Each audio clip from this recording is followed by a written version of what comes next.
दोस्तों नए पुराने गाना सुनने के लिए हमारे YouTube चैनल नरेश को सब्सक्राइब करें।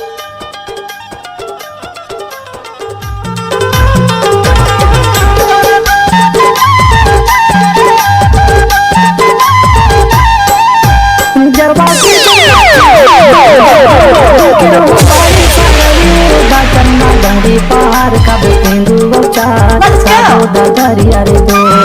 चन्ना डंडी पहाड़ का बेंदु चार गाबो दरिया रे दो गाबो दरिया संगे वारी गाबो दरिया रे दो गाबो दरिया संगे वारी गाबो दरिया रे दो चन्ना डंडी पहाड़ का बेंदु चार गाबो दरिया रे दो चन्ना डंडी पहाड़ खाबो तेंदुओ चार गाबो दरिया रे दो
आमाला गायो छाया कुमारे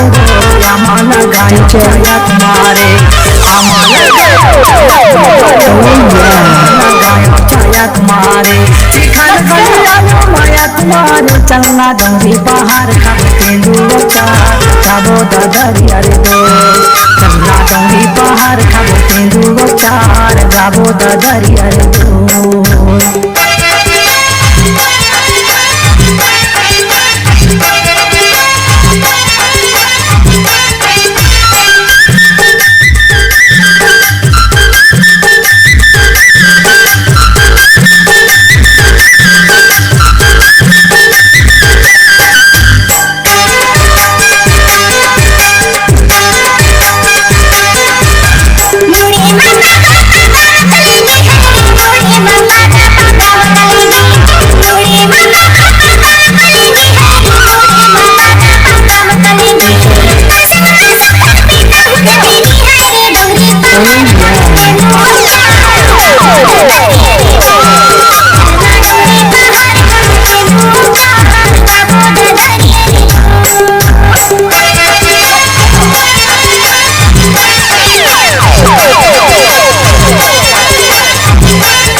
जिला दिंडोरी गावे कंगी टोला जिला दिंडोरी गावे कंगी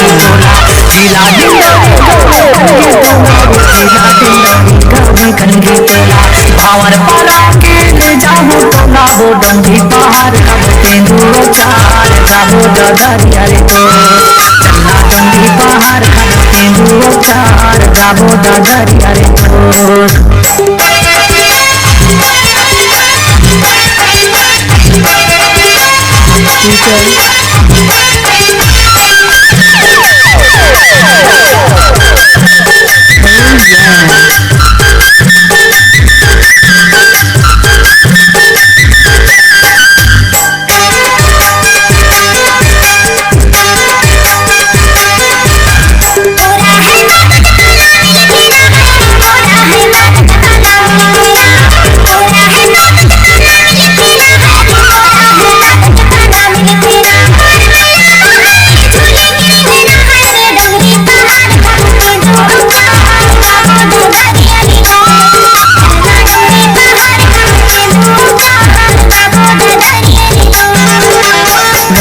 দাদারিয়া রে তো